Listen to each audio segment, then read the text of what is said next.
ከብዙ ሺህ ዓመታት በፊት አንድ ንግስናው ከምዕራብ እስከ ምስራቅ ያካለለ ታላቅ ንጉስ አንድ ጉዞን ለማድረግ ይወስናል። በዚህ ጉዞ ምድርን ከጫፍ እስከ ጫፍ ለማካለል በማሰብ ልዑካኑን ይዞ ጉዞ ጀመረ።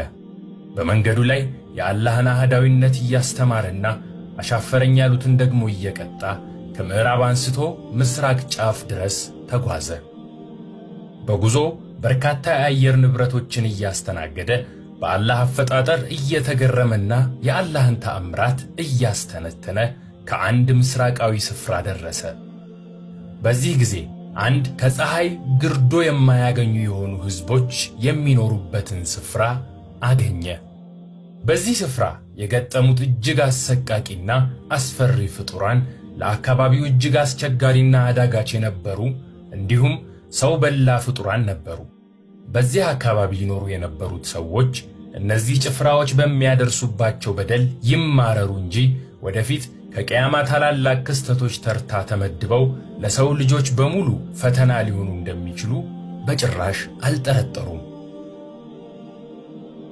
በመሆኑም ይህ ታላቅና ግዙፍ ሰራዊቶች ያጀቡት ደግ ንጉሥ ወደ አካባቢው ሲደርስ መላ ቢያበጅልን ብለው በማሰብ ለንጉሡ ስለ እነዚህ ጭፍራዎች አስተዋወቁት። ለመሆኑ ይህ ደግ ንጉሥም ሆነ እነዚህ ጭፍራዎች ማን ናቸው? ቦታውስ የት አካባቢ ይሆን? የረበና ሰላም በእናንተ ላይ ይሁን።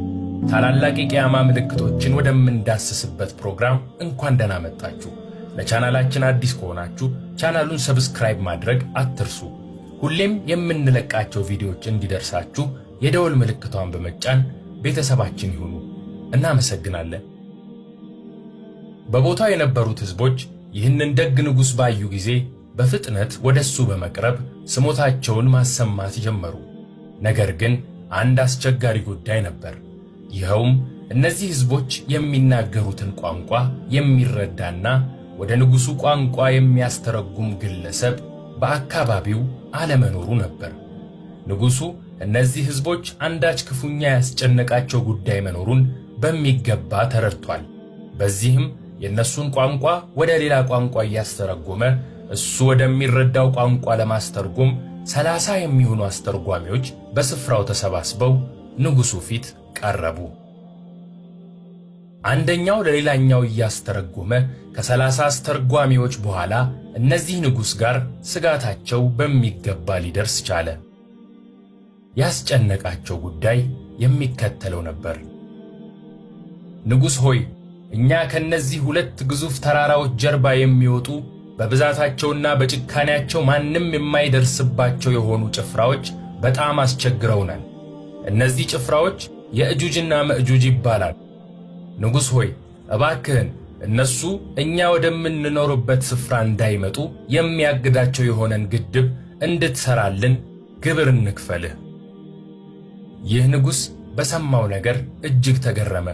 ንጉሡ የአላህን ተአምራት እያስተዋለ የግዛቱንና ንግሥናውን መስፋት እያስተነተነ የመጣውና በበርካታ ዑለሞች ዘንድ ንጉሥ ወይም ነቢይ ነበር የሚል አስተያየት የተሰጠበት፣ በንግሥናው ላይ ግን አብዛኞች የተስማሙበት በመለያ ቅጽል ስሙ የ2 ቀንዶቹ ባለቤት ወይም ዙልቀርነይን ነበር። ዙልቀርነይን ማን ነበር በሚለው ዙሪያ በርካቶች የተለያዩ ሐሳቦችን ያነሳሉ። እኛ ግን አላህ ቁርአን ላይ ባወሳው ስሙ ዙልቀርነይን እያለን ለመጠቀም ወሰንን። ዙልቀርነይን በአላህ አህዳዊነት ላይ የሚያምን ክንደብርቱና ደግ ንጉሥ ነበር። ከምዕራብ መለስ ወደ ምስራቅ ባደረገው ጉዞ ወቅት ምንም ከፀሐይ ግርዶሽ የማያገኙ ሕዝቦችን ባገኘ ጊዜ የነገሩት ታሪክ አስገርሞታል። ለመሆኑ እነዚህ አረመኔ ፍጡራን የሆኑት የእጁጅና መእጁጅ ማን ናቸው? የእጁጅና መእጁጅ የሰው ዘሮች ናቸው። ነገር ግን በአፈጣጠራቸው ለየት እንደሚሉ ዑለሞች ይናገራሉ። የእጁጅና መእጁጅ ከኑህ የጥፋት ውሃ በኋላ ከተረፉት 3 የኑህ ልጆች ውስጥ ማለትም ሃም፣ ሳምና ያፌት 3ቱ የኑህ ልጆች መሃል ከያፌት የሚወለዱ ነገዶች ናቸው። ነቢዩ ሙሐመድ ሰለላሁ ዐለይሂ ወሰለም በሐዲሳቸው ላይ እንዲህ ይላሉ፣ የእጁጅና መእጁጅ ከአደም ልጅ